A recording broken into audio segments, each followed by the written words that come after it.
Hey, good morning, everyone. Good morning. Good morning, Professor. Hey, good morning, Samira. Good morning, Professor. Good How are you morning, Hey, today? good Professor. morning. Good morning, Jalen. Good morning, Good morning. Zachariah. Good Good morning, morning, Professor. Lewis. Good morning, Sorav. Well, I see five people here, and I guess everyone is getting lazy. Um, Let me quickly check how many are in the. Yeah, we're getting okay in the today's forum. I see six people, so just uh, one more person needs to join us. Right now. Of course, the rest of the class should join us shortly. I believe they will be getting on board. It's just 5 minutes past the hour, but let me uh, just give you a reminder, right? Because let me take you to the announcement. And basically, I posted uh, yesterday uh, what's going to happen, uh, for the rest of the semester, right? Because next week we're going to go into spring break. Also, read this. Please don't take spring break as a vacation. Spring break is not a vacation. It's just um, a brief respite, or a let up from the battle. Okay, when there is a small, let up from the battle, or a brief, uh, ceasefire, right? That's in the battle. Then that's the time to reorganize and regroup, and stock up the supplies, and uh, stock up ammunition. I mean, whoever is has been fell whoever has fallen victim um, or injured, need to be um, evacuated, and you need new um, the battle wounds to be need to be uh,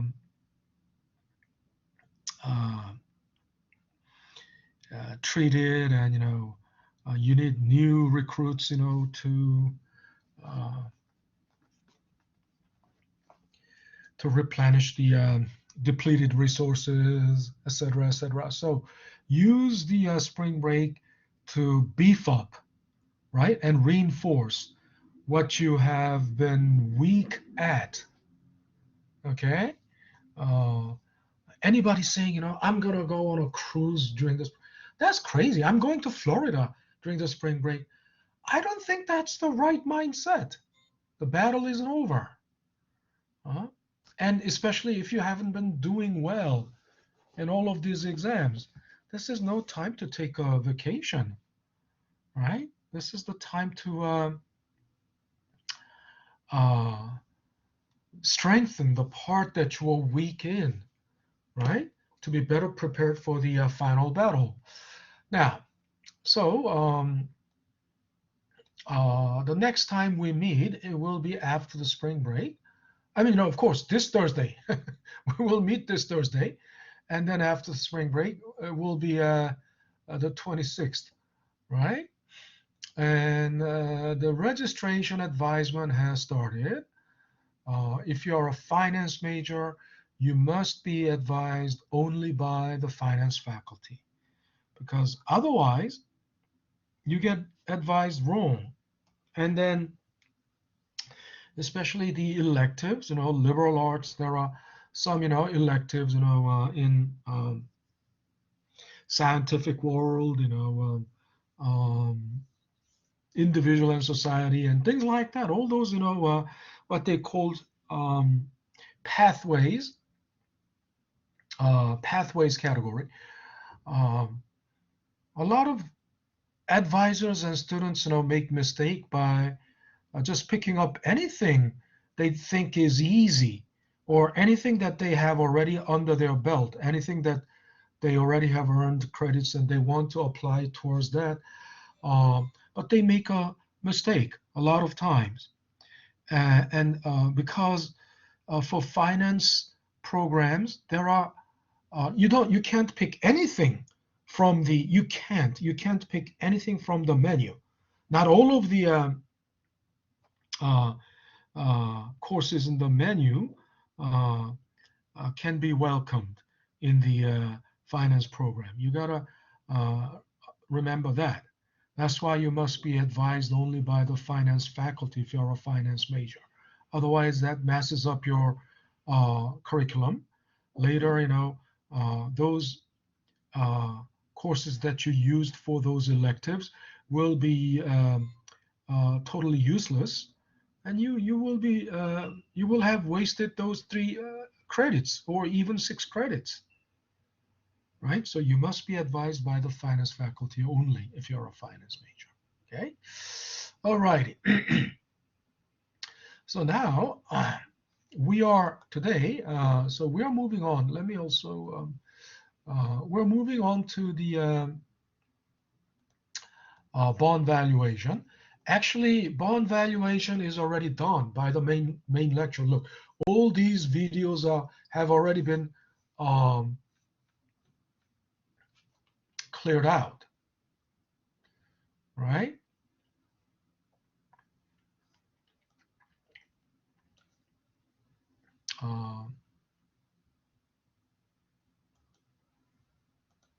Okay, why? So that means we already main lecture. By the main lecture, we are already done with this. So it is always your responsibility to keep up with the main lecture, because you can't rely on the Collaborate session, because Collaborate is a reflection. It's a review and reflection. So it's always behind the schedule, right? So by the main lecture, you are actually, what am I doing? Okay.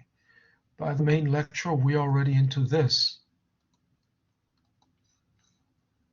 Okay. We're already into topic 5.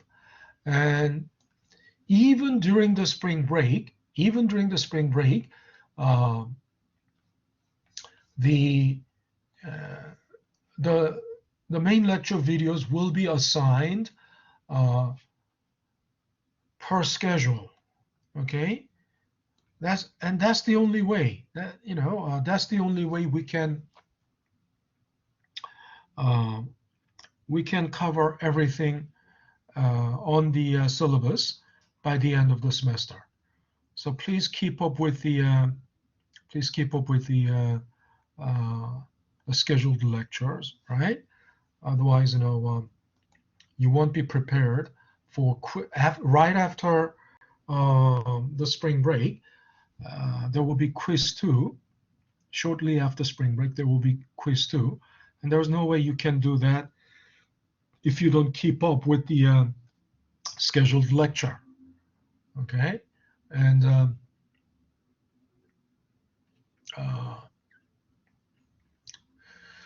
well, enough of that. So let's go to. You need to download these files, of course. You need to have them already. So if you click on this, right, bond valuation, we already know a lot about bond.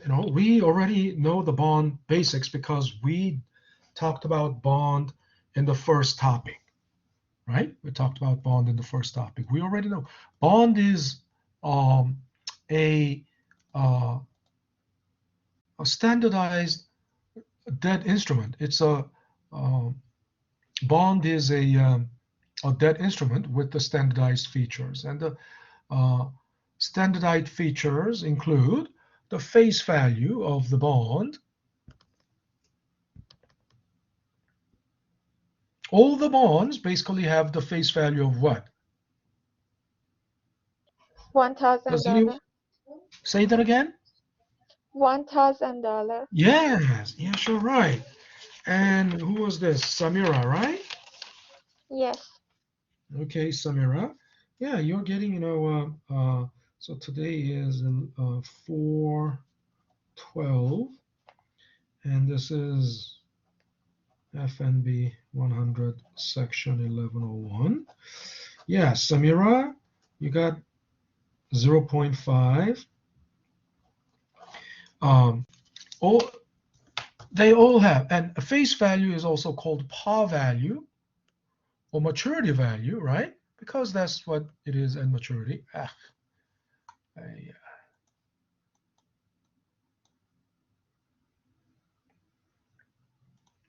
and it's $1,000, right? They are all.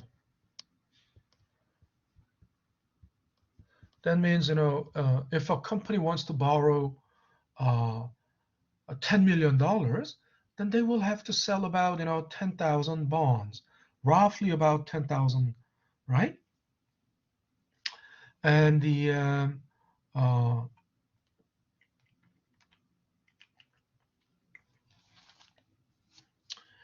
but the print, but the bonds don't sell at $1,000. Bonds sell below or above the par value. Everyone remembers that, right? Bond can sell. So maybe I should use some space here. So actual price of the bond can be above or below the maturity value or par value, right? And depending on, so if the bond sells above the par value, that's called, if the bond sells above par value, what is it called? Anyone remembers? Does anyone remember? What is that called? The bond can sell above par value or below par value. If it sells above par value, what is it called? What's it called? Hmm? If it sells above par value, it's called a premium bond. Don't you remember? So B is the Professor, same. oh, sorry, I couldn't connect with you to tell you the answer. Sorry. What happened? The microphone I didn't have, work?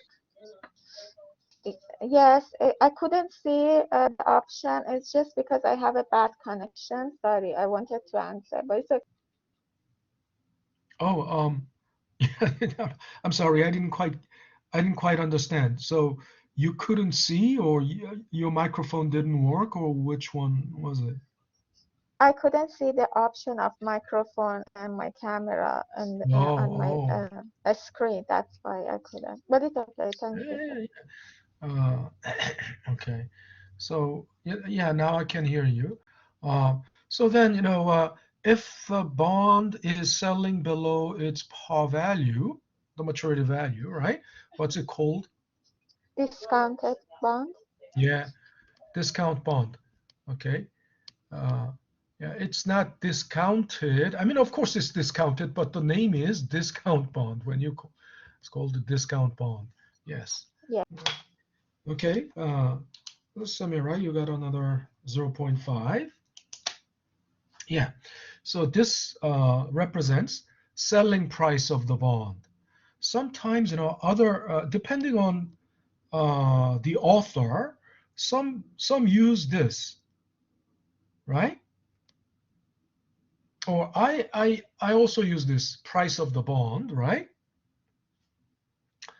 Uh, but again, there's a difference between this notation B and P sub B, P subscript B, because this is the market price of the bond, market price. This is the intrinsic value, intrinsic value of the bond. However, um, uh, if the market is in equilibrium, right, then the intrinsic value and the market price are the same. Okay, if the market is in equilibrium, the market for this particular bond is in equilibrium, right? Then they must be equal. But otherwise, there will be slight, discrepancy between the two. Anyway, so we understand, and the bond pays, interest, and that interest that the bond pays is called coupon. And so the interest rate is called coupon rate. And I use this notation, I subscript C. Of course, I stands for interest rate. The C stands for coupon, right? The C stands for coupon. Therefore, coupon rate. And it's a fixed rate, right? Fixed rate. So you have to make distinction between the coupon rate and the market interest rate, right? The market interest rate, also called prevailing rate, that's the rate that can change, right? Market rate, also called yield, right? Market rate, and also called, so I shouldn't write it there. So coupon rate versus, market rate.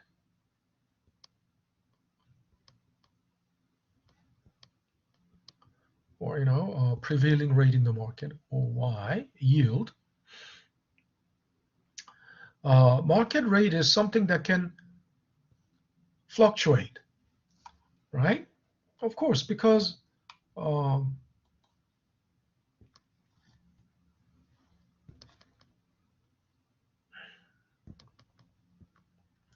market rate can constantly go up or down.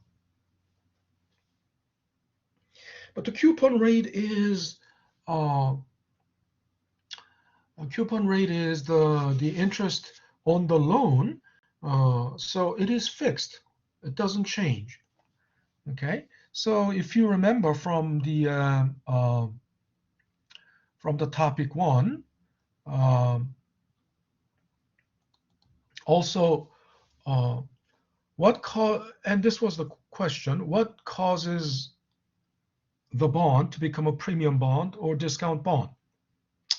And some students were always trying to say that, oh, if the selling price is greater than the par value, then is premium. Selling price is below par value is discount. No, no, no. That's the effect. That's the result, not the cause. And I told you to make distinction between cause and effect.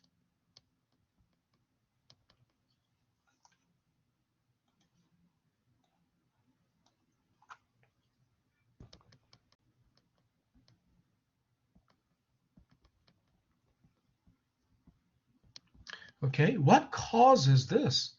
What causes this to become, right? What causes the effect? What's the cause of the effect, right? And understanding that is more important than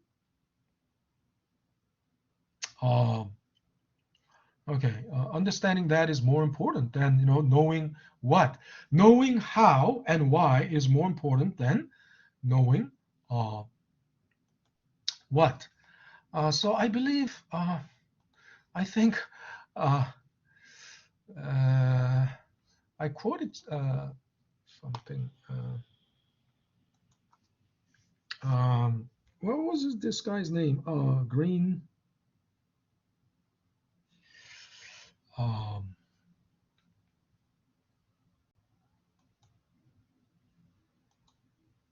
This is in my.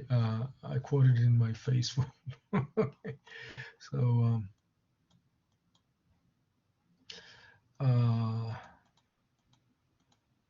What was this guy's name?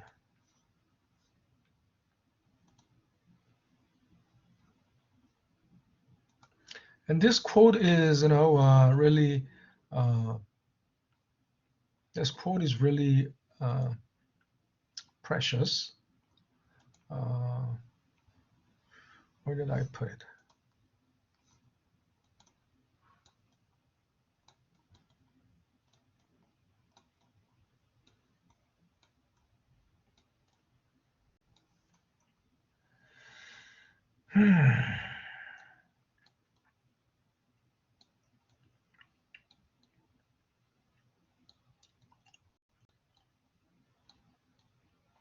A famous physicist, I forgot his name, but he's always uh, Michael Green. What was his last name? Okay, let me look it up this way.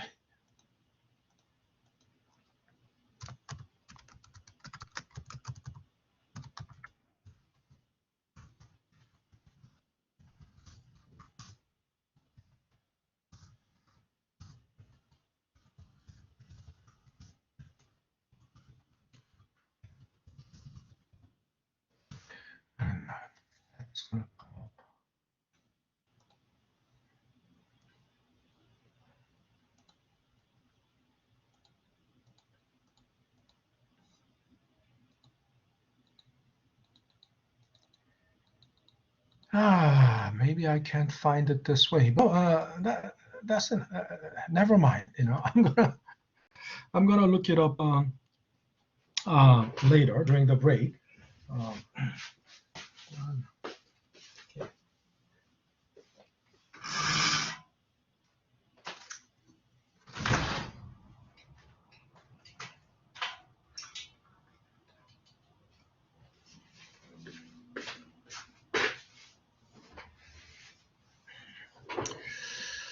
So the question was, what causes this? What causes any bond to become a premium bond or a discount bond? And if you remember, um, what we did talked about in topic one, there is a difference between. I mean, I made this distinction,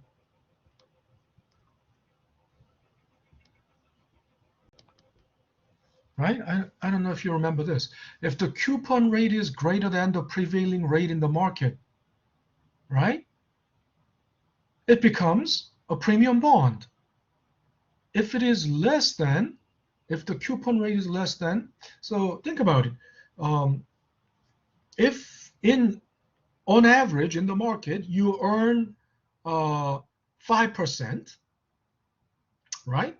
But this bond is paying you 10%. What's going to happen to the price of this bond? First of all, what's going to happen to the demand for this bond? Anyone? The demand will increase. Yes, of course. Yes, of course. Who is that? Lewis? Right. Yeah. And yeah, the demand will explode. I mean, think about it. This bond is paying you twice the average rate in the market. The demand will explode. That explosive demand will push up the price, right? That's the only way it can go. So Lewis, you got 0.5, and hence it becomes, of course, mathematically there's more to that. There's more I can show you mathematically, um, but it's not a difficult math, but it's something. Um,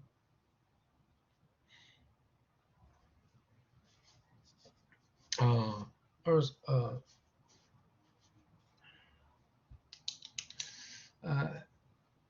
but that's basically the reasoning behind it.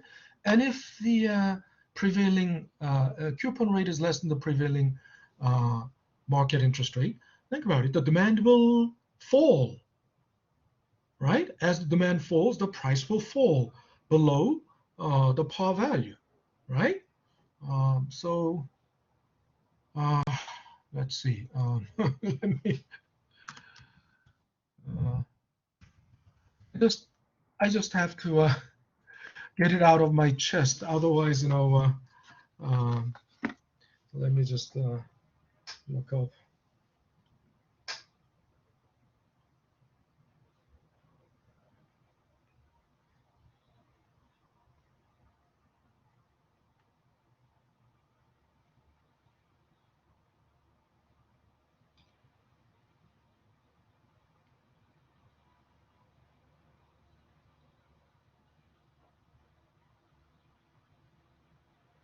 He's a very famous, yeah, Neil deGrasse Tyson. Neil deGrasse Tyson. Ah, that name. So let me just look his, and it was his quote from Neil deGrasse Tyson. No. I want to look it up in my Facebook. What?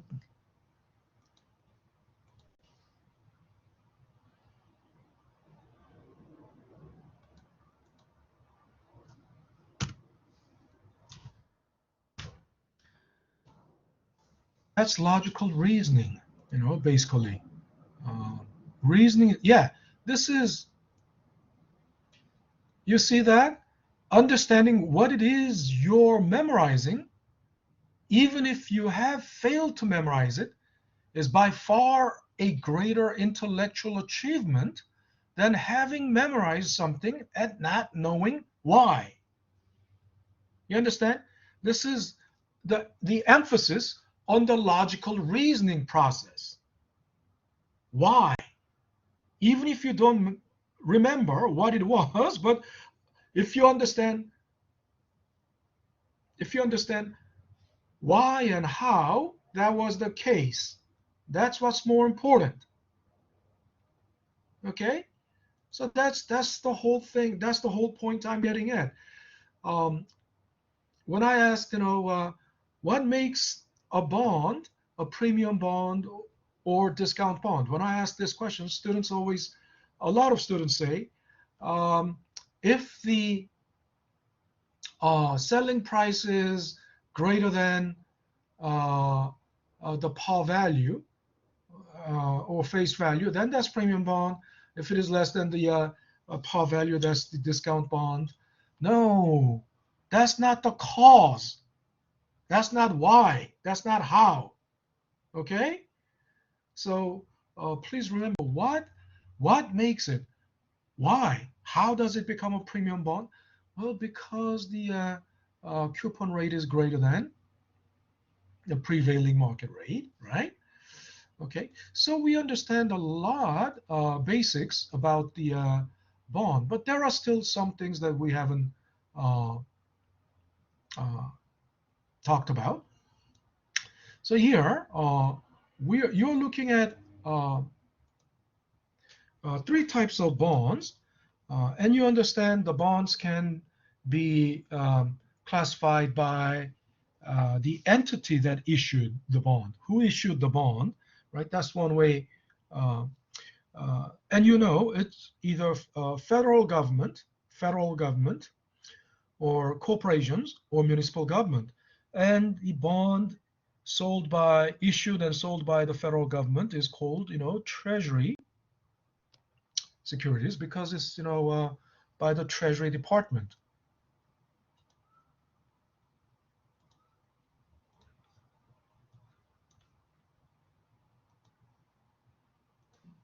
Okay. Uh, Treasury securities, and then corporate bond, right? Uh, CIT group, in this case, municipal bond, Unibond. It was issued by New York City Board of Abortion. Finance. She had abortion. Was it a spontaneous abortion happened on its own, or was Well, spontaneous abortion? مامان با please, خودت داشتی؟ مامان کورد مامان Samira, کورد Samira, please mute your microphone if you're not talking to the class. Now, so this is how the bond prices are quoted. This is how the bond prices are quoted in the print media. Okay, not only in the print media, not just print media, but also in online or whatever. They follow this. First, Treasury, in the first column, it shows coupon rate. Okay, Treasury's coupon rate, very low. I mean, this is high compared to today's um, actual Treasury rate. Um, uh, Treasury is Oh well, I opened the window and I hear something. Someone must be baking. I hear something. I mean, I smell something. 2.75. The coupon rate is, of course, um, annual rate. All the rates are basically annual, um, and that means it's the uh, that percentage. Interest rate is, coupon rate is the rate based on the $1,000 face value. So that means annually, annually, 2.75% of the $1,000, $27.50 annually. But then,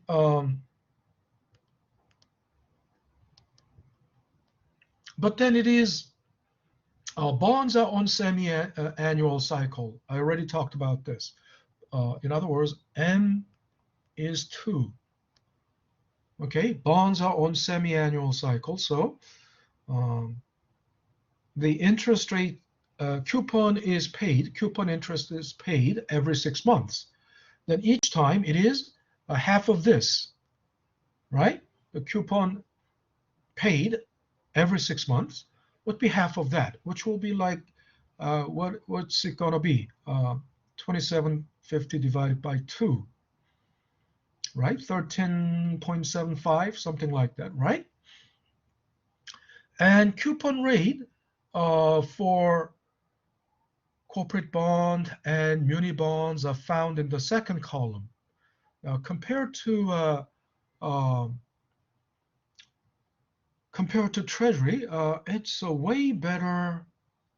Corporate bond will have to pay better, higher rate because Treasury is always the safest instrument, safest, right? Risk-free.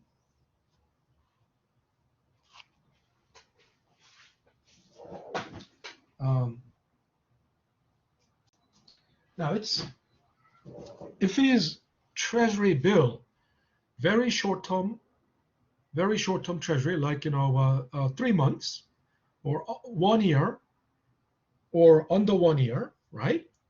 Treasury bills, they are risk-free, riskless. And then Treasury notes, Treasury bonds, they are very low risk. You can't say 100% risk-free, but very, very safe.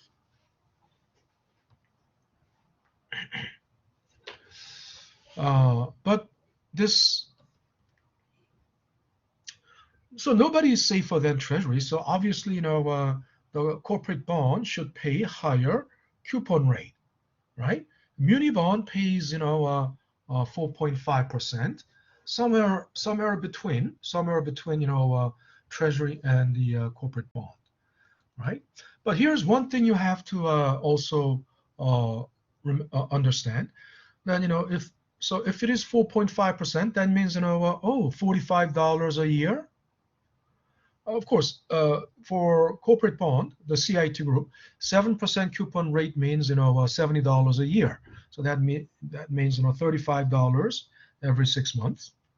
So muni bond, $45 a year. No, actually, muni bonds, the face value of the muni bond is 5K. Okay, muni bond is the only bond that has different face value, not $1,000, but 5,000. So 4.5 means 4.5% of 5,000, right? So it should be something slightly below $250 a year, isn't it right? Because 10% would be 500, 5% will be 250. It's 4.5%, so slightly below 250, right?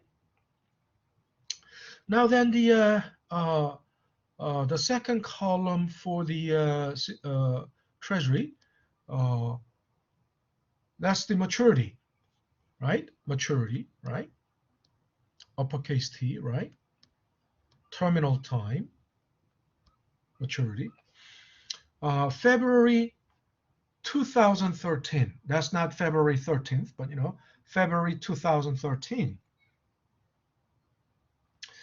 So, and then the corporate bond, May 2016, the muni bond, uh, June 15th, 2037. So of these three bonds, the only thing that is still outstanding is the muni bond. The other things have already matured, right? But considering that this example was taken, when do you think this example was taken?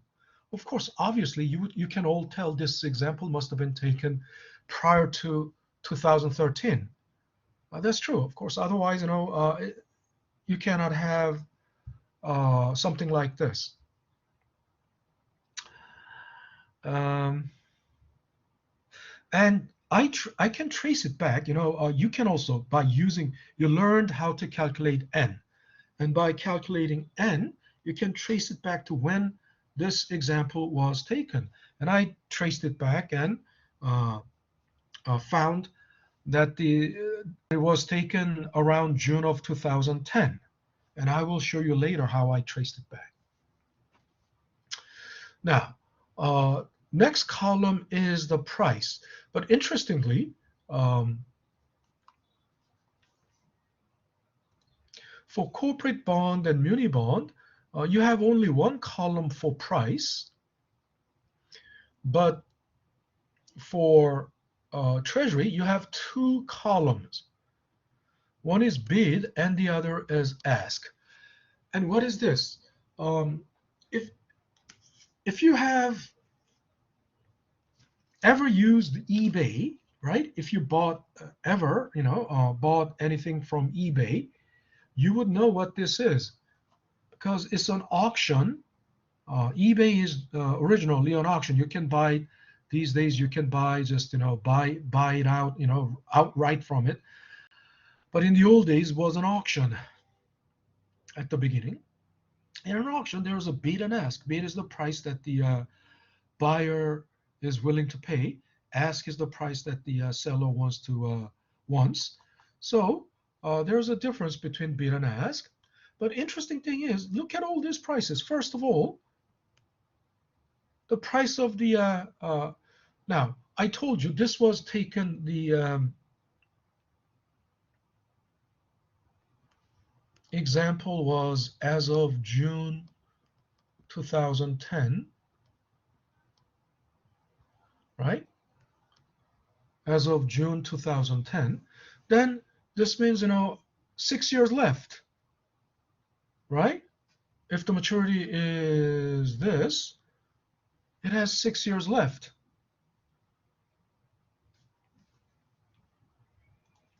But with 6 years left to maturity, can a bond sell for $91? That seems awfully cheap, right? Also, muni bond, you'll know, I told you, as of 2010, still 27 years left to maturity, but the face value is 5,000. Can it sell for $97? That seems awfully cheap. Well, the thing is, so this is not the dollar price. This is percentage. Okay? All the bond prices are quoted when they are reported. All the bond prices are quoted as the percentage of the face value. Okay? And we know since the face value is $1,000, it's easy. I mean, it's not difficult to understand. This one is 1K times 1K times this. So it's obvious. It's going to be $917, $917.35. That makes sense?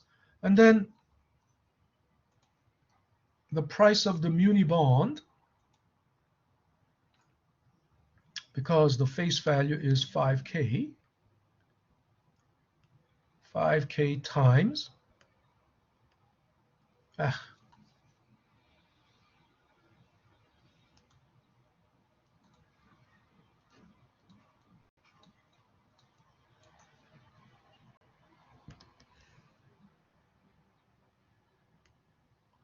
5K times 97 point whatever it may be.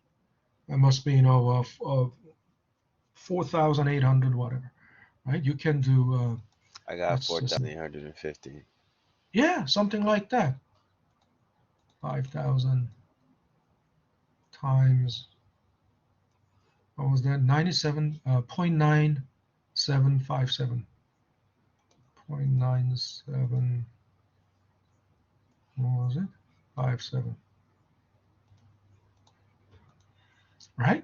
So this is how you this is how you interpret the bond price quotes on the print media. But something that is more curious is the treasury. I can tell that it's 104 104%, but then what is that? 104 colon, not decimal point, 104 colon 25. What is that? Actually, the way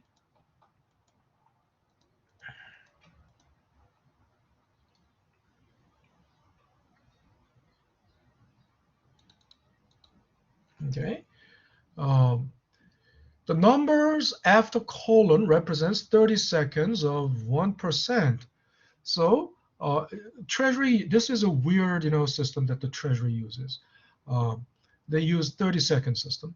A bead of 104 colon 25 is actually, 104 and 25 over 32nd, right? 25 over 32 of, 25 over 32%. So if you do that, if you calculate it, so it's simply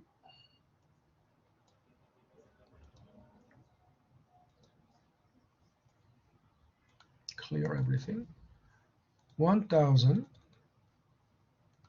times open parenthesis 104 plus 25 over 32, right? Divided by 100 because it's percentage, right? You divide it, turn it back to decimals, right? Then what is it? You come to 1,047.81. Okay, so you come to this. By the same analogy, right, by the same rule, ask price, it turn it into a dollar price, 1,048.13. I mean, the price differential is not even a dollar. Now, but then interesting thing is,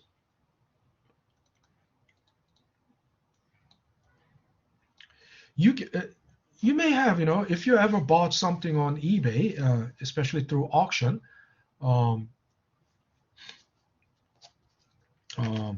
sometimes, it depends on whether it's a buyer's market or seller's market. I mean, there are lots of buyers, but just one seller, then, it's seller's market. The seller dictates the market. And the most likely you will have to pay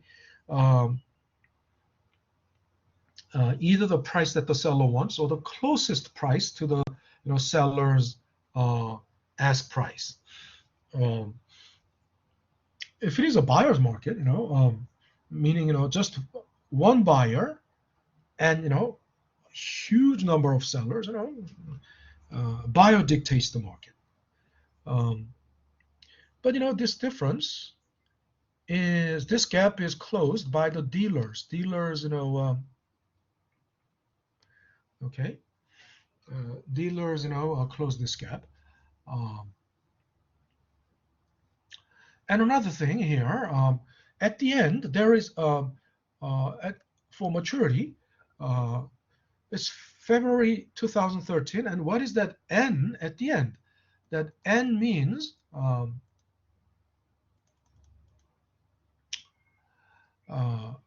it was originally issued as a treasury note, right? Originally treasury note. So, of course, it must be still treasury note with about 2 years, more than 2 years left, still treasury note. But the thing is, interesting thing is, some bonds are treasury. Some bonds are basically long term. So bonds are born with maturity between 10 to 30 years. But think about it. When time passes,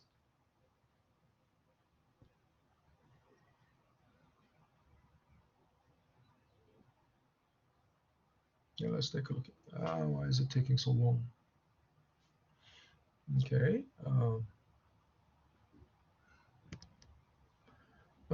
As time passes, right? So suppose the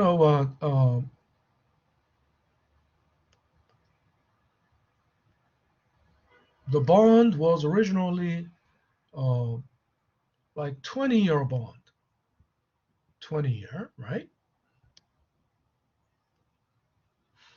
But time passes. So there's only originally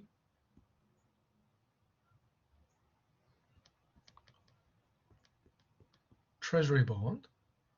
Now time passes and less than 10 years left. Then it is, although it was treasury bond, it will be traded as treasury note. Okay? Because now with less than 10 years left, no difference. Now then, this treasury note is now, time passes, 9 years have passed, only 1 year left, less than 1 year left. Then this treasury note will be traded as treasury bill. Okay? So, think about it. Not all the treasury bills carry the same coupon rate, right? Because you understand the coupon rates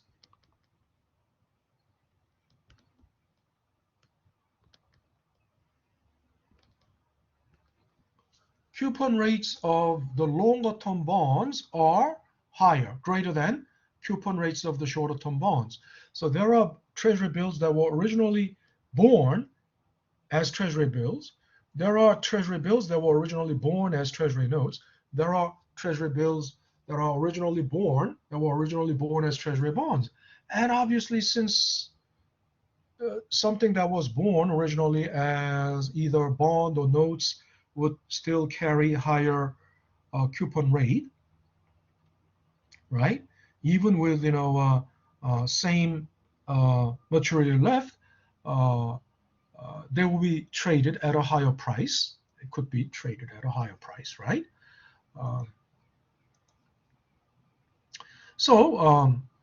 It also I told you that 30-second system is only what used by the Treasury, U.S. Treasury, and the idea is like so suppose we have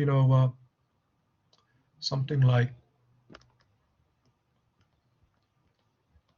24/32. Well, this can be simplified, right? As 6/8 or 3/4, right? This kind of treasury can also be quoted like this, like 104 colon, right? 6/8, right? Or 104 colon. Just to avoid this, right? Just to avoid confusion. then they would say 104 and, hey, what's happening? 104 and 6/8, right? That's percentage, of course. And this is, this is like the, you know, fuel gauge. If you think about it, uh, you must have all, you must all know what fuel gauge looks like. It looks like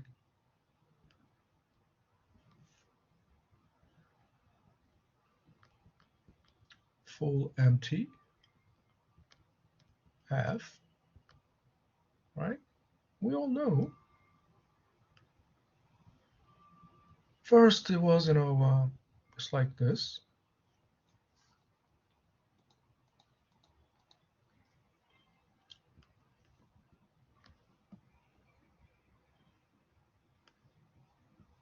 Quarter. But if you split it further, right? 7/8, right? And so on. 1/8. So you can think of it like a fuel gauge concept. Alrighty, so I think, what time is it now? The time, 11:56. So I think it's a good time to take a break. Let's take a 10-minute break and reconvene at 12:06 something. Okay? All right, 10 minutes.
All right, we're back. We're back. So, one thing that we are not very happy about, I mean, everyone understands, uh, everyone understands why Treasury is the um, safest, asset in the world. But the the other side, the flip side of the safety is the low return. And currently, the Treasury 10-year, this was 2010, is 2.75, right? That was currently, let me go to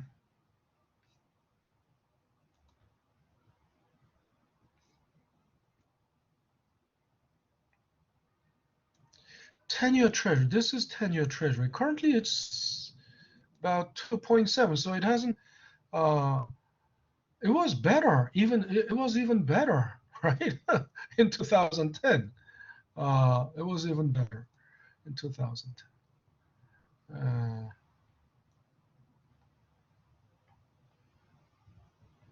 So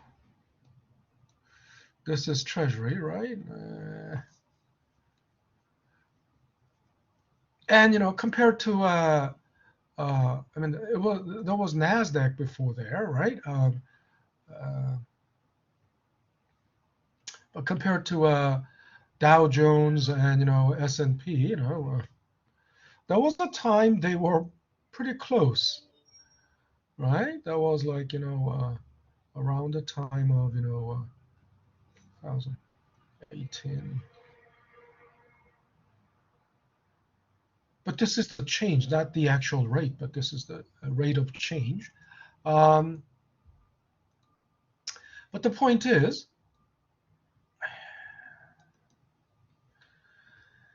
because Treasury return is so low, right? And we all understand it is very vulnerable to inflation, right? And you all remember, that's the point behind uh, real interest rate and nominal interest rate. You all remember, right, that the real interest rate is nominal interest rate adjusted for inflation. And think about it.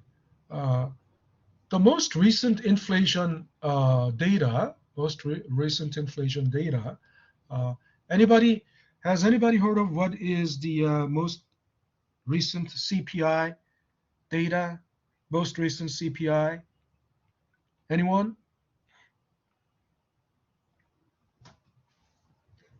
No one? Are you guys? Uh, Didn't it like come out today or something? yeah.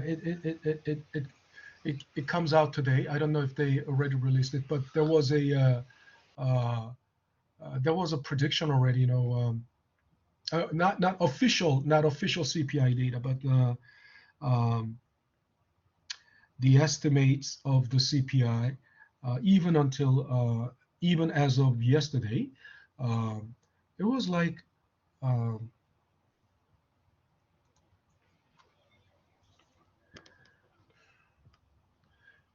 8.8%, something like that.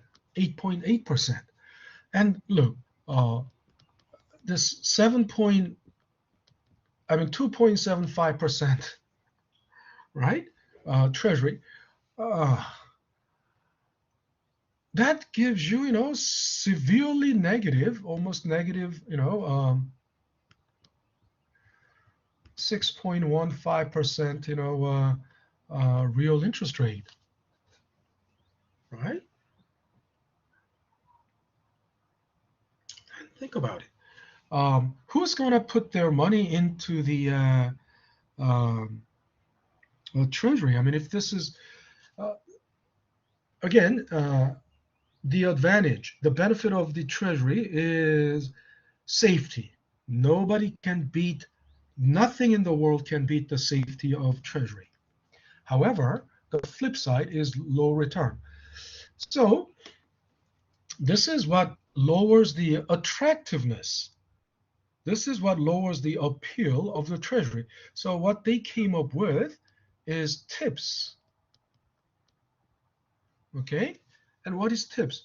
That's Treasury inflation protected securities. So it's Treasury, but protected for inflation. So Treasury bond pays TIPS. It's indexed to 97 inflation, right?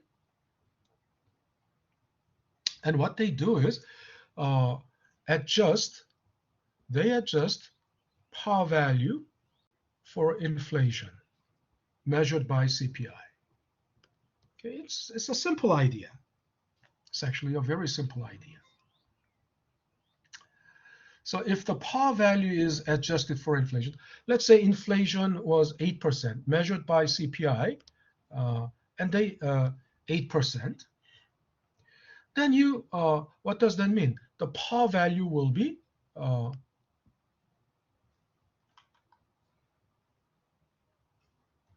I wish there was an undo button here, but there's no undo.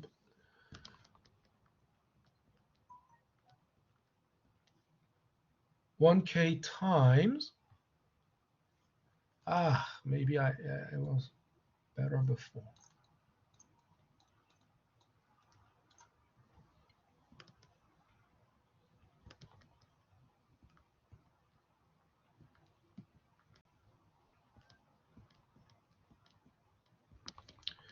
$1K times 1 plus 8%, so the par value will be adjusted as, right, $1,080.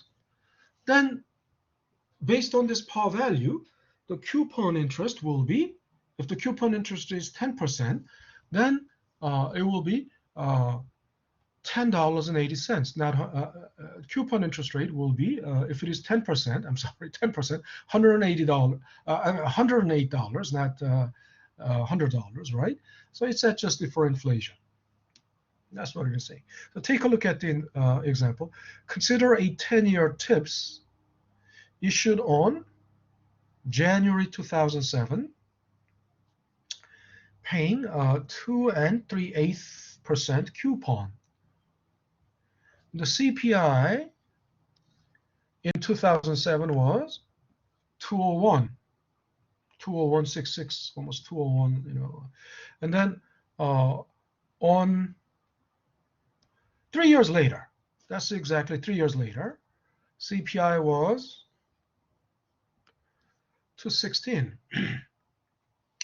So, this is roughly, ignore the minor differences, but consider this 200 to the CPI grew 200 to 216.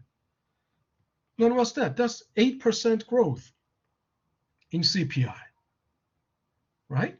So over 3 years there was 8% inflation. That means over 3 years there was 8% inflation. So in other words,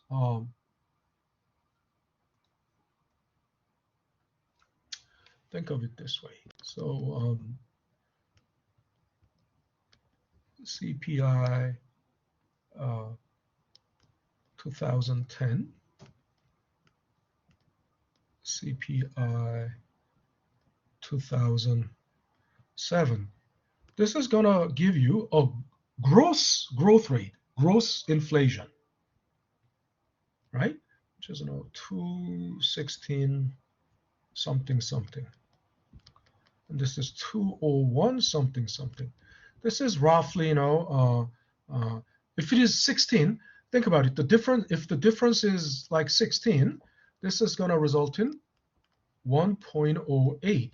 But it's not 16, so it's 15 something.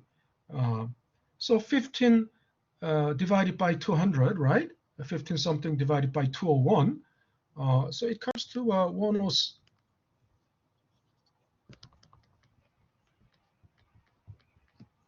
It comes to 1.07 something something. So this is what? This is 1 plus inflation, right? Makes sense? That's 1 plus inflation, basically. So you simply multiply. You simply multiply the par value, right, by that. That's almost, this portion alone is almost like, 1.072, right? It must be like this. So the adjusted par value will be $1,072.31. And we know how to convert this. And then when it is converted into a percentage, it's 2.375%, right? So 2.375% times, adjusted par value, right? That's annual. You divide it by 2, so semi-annual, right? Comes to 12.73. So this is tips. Simply the idea is, it's a simple idea. You just adjust it for inflation. Okay. Any questions? Any questions so far? Any questions? No, Professor. All righty. Oops. And then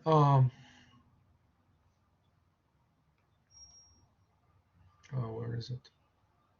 That brings us to the next question. Muni bonds, municipal bonds. Muni bonds, $5,000 face value, right? Another thing is all the interest income. You all understand. Interest income is part of the investment income, right? If you go back to, we all understand. If you go back to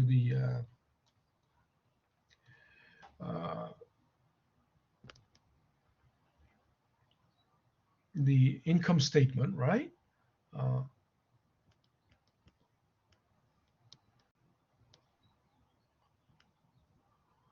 Primary source of income is, of course,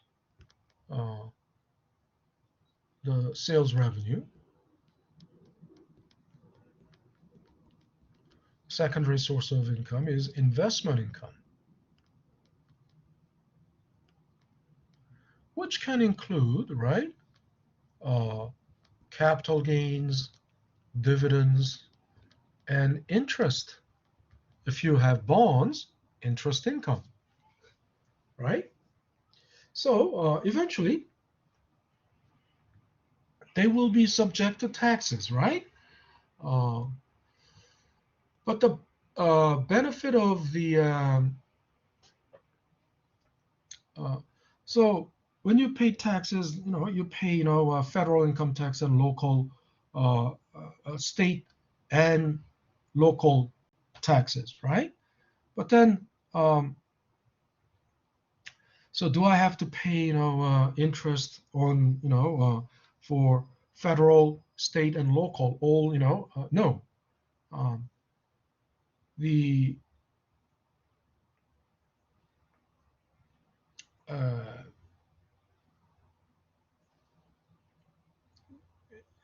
if you pay income tax on the investment income on the federal level, then on the excuse me, municipal level or state level, excuse me, it's exempt. So it's called actually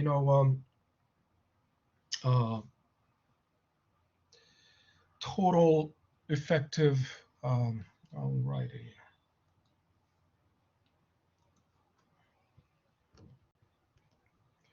Total effective tax rate.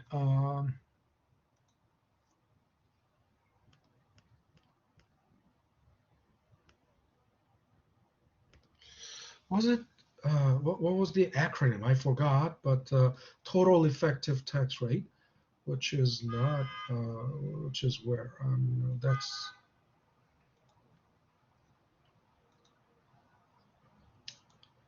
uh,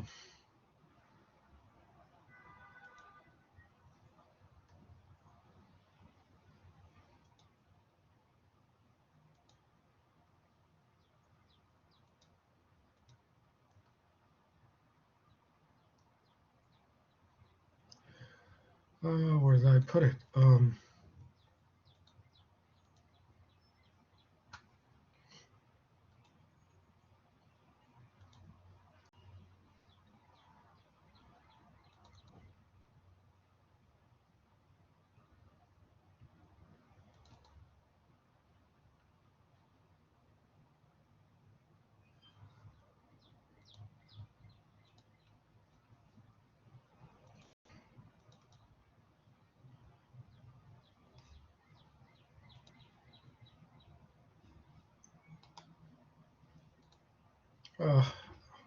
Well, I'm looking for the acronym, the correct acronym.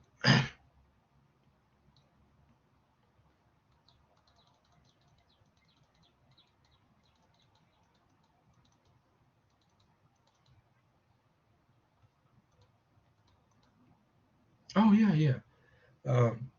So teeter. I mean, if I were to, the acronym was a bit awkward.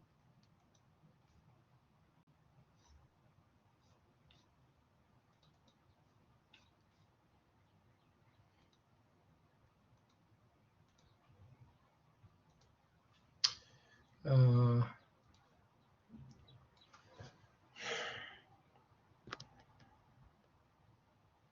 Total effective tax rate, right? Uh, uh, so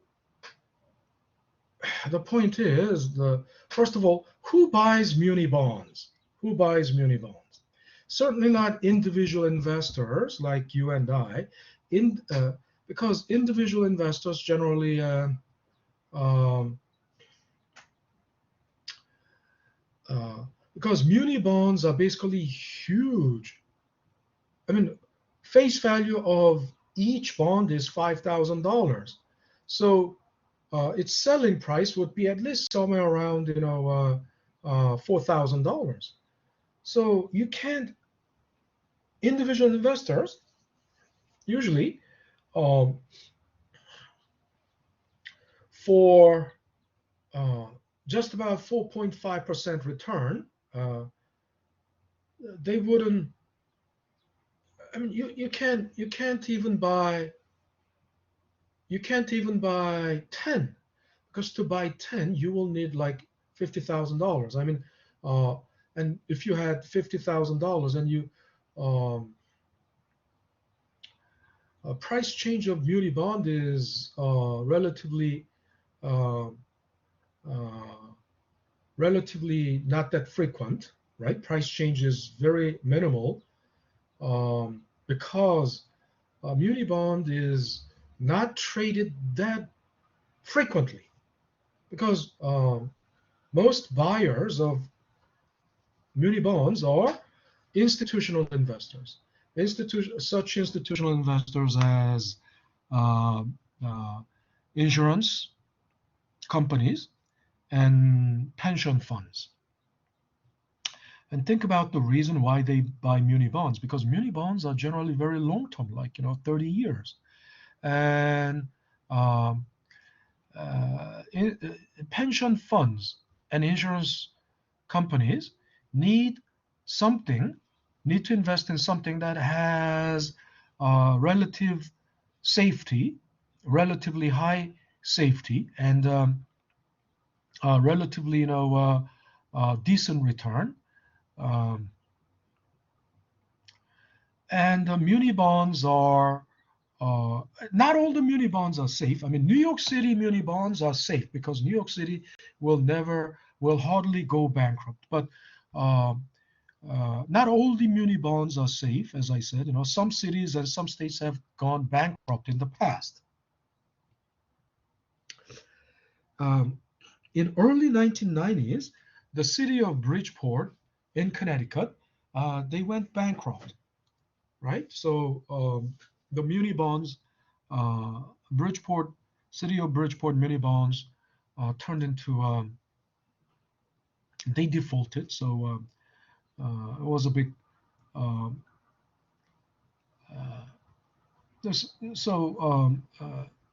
think Bridgeport, city of Bridgeport filed for Chapter 11 bankruptcy. That was early 1990s, and it took years to crawl back out of that bankruptcy.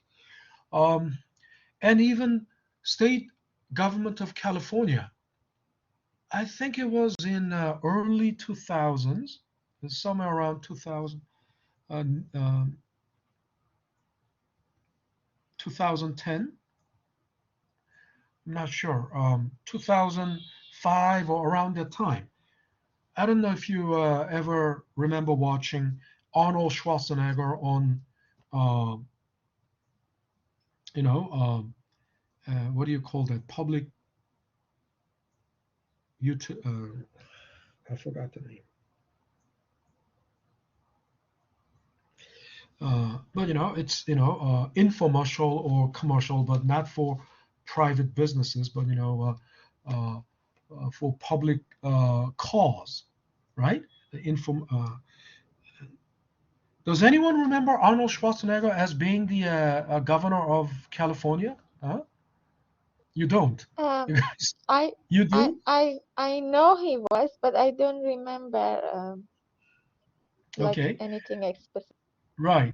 Most of you guys were probably just in elementary school at the time. Not even, so you probably don't even remember. You just remember him from the movies, right?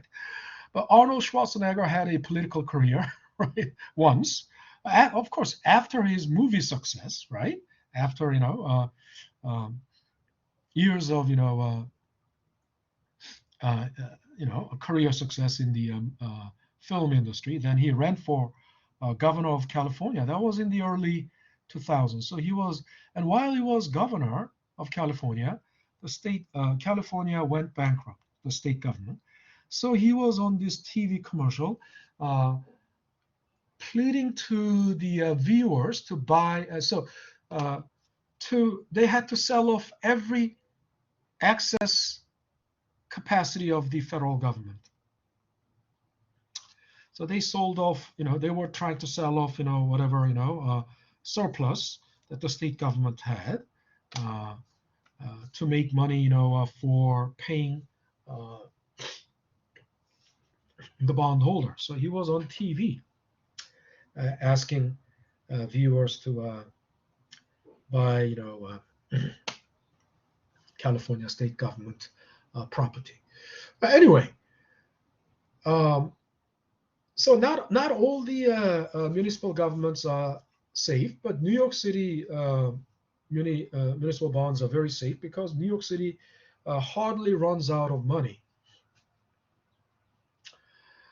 And because once again, the face value, size of the face value, $5,000. I mean, this is not marketable, right? I must have told you before, the reason for stock splits. Why do the companies split their stocks? It's because if the stock price becomes too large, unbearable, it becomes less marketable. Because if I have only $5,000, think about it. I can buy 5 of the corporate bonds, right? With $5,000, I can buy 5 corporate bonds. But muni bonds, I can buy only 1. Suppose I need $2,000 urgently in cash. Now, if I had 5 bonds, 5 corporate bonds, I can sell two of them, cash them out, and you get $2,000 in cash. About $2,000. I mean, there's no guarantee, but because it depends on the market price, the selling price of the bond at the time. But roughly, you will get $2,000 and still $3,000 in the bond. And if the coupon rate of the bond is 10%, that those $3,000 or three bonds will still generate $300 interest a year, right? And you still have $2,000 in cash. But if you put that $5,000 in the muni bond, then just for $2,000, you'll have to sell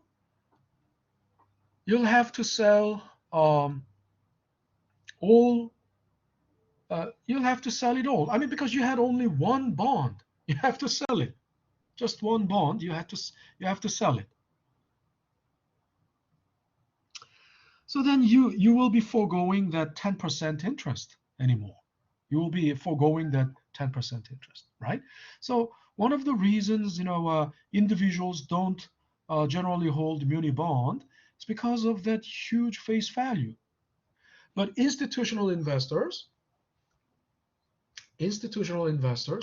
they hold a lot, a huge chunk of muni bond because it's long term, it's safe, it gives you a decent return, and these institutional investors don't need that $5 million anytime soon. They can put $5 million in the muni bond. So another thing is the benefit of cancel. Okay. Benefit of muni bond is the tax. It's tax exempt, right? The interest paid on the muni bond is tax exempt. So here's the thing. Investors compare after-tax interest income. When you are buying, when you're torn between the decision between corporate bond and muni bond, right? Should I buy corporate? Let's say you have $50,000. Should I put it into a corporate bond? Paying 7%, or should I put it into a muni bond, paying 4.5%? 5%. You think, if you think, it should be, I should put it into a corporate bond because it's 7%. No. But you have to consider the after-tax return. So here's an example. Investor in 35% marginal income tax bracket has $100,000 to invest in either corporate or muni bonds.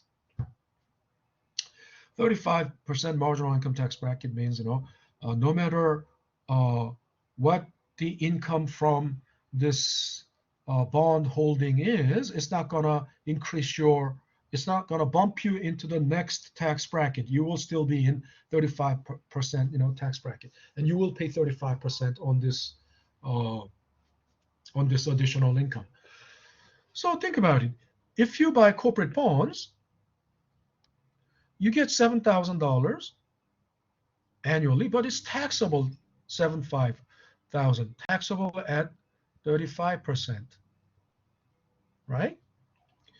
Muni bonds, it pays you $5,000 only, but it's tax-free. So then calculate the after-tax corporate bond income, right? Interest income from corporate bond after tax. This is 1 minus tax rate, right? That's not corporate tax rate, but your personal income tax rate times 7,000. It will come to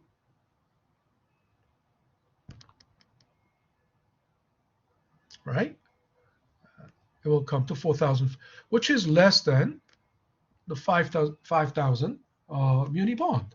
Okay, so you have to make this comparison. So equivalent taxable yield, which is basically, now here you're converting muni bond yield to equivalent taxable corporate, right?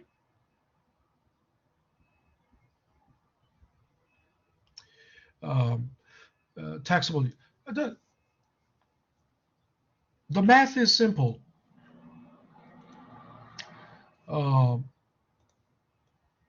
You turned after-tax income of the corporate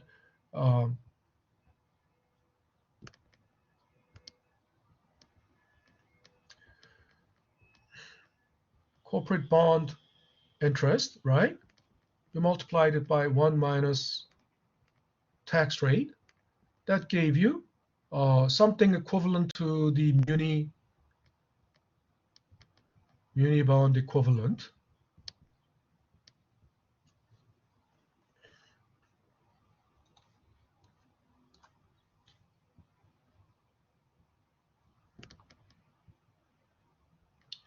By doing, multiplying it by 1 minus, right? So if you want to solve it for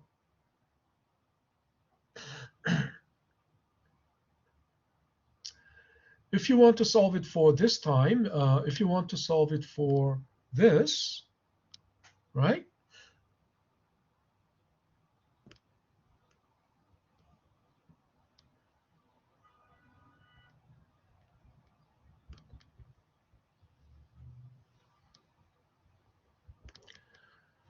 Corporate equivalent interest, then, all you need to do is then muni interest over 1 minus tax rate, right? So, basically, the same thing, right?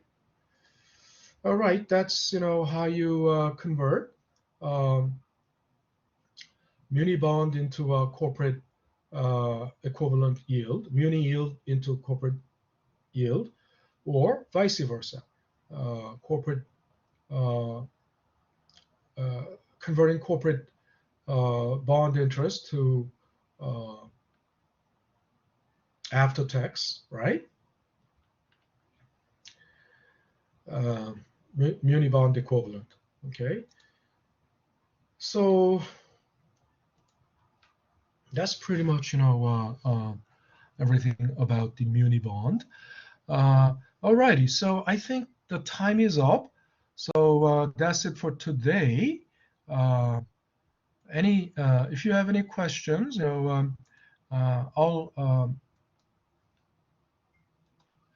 I'll take it, after I dismiss the class. The class is dismissed.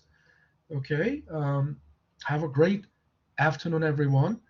And I will see you on Wednesday. Okay, I will see you on Wednesday. Not Wednesday, Thursday. Thursday, right? Thursday. All right. Take care, everyone. I'll stop recording. And if you have any questions, just stick around. Okay. All right. Stop recording. Okay, thank you, Professor.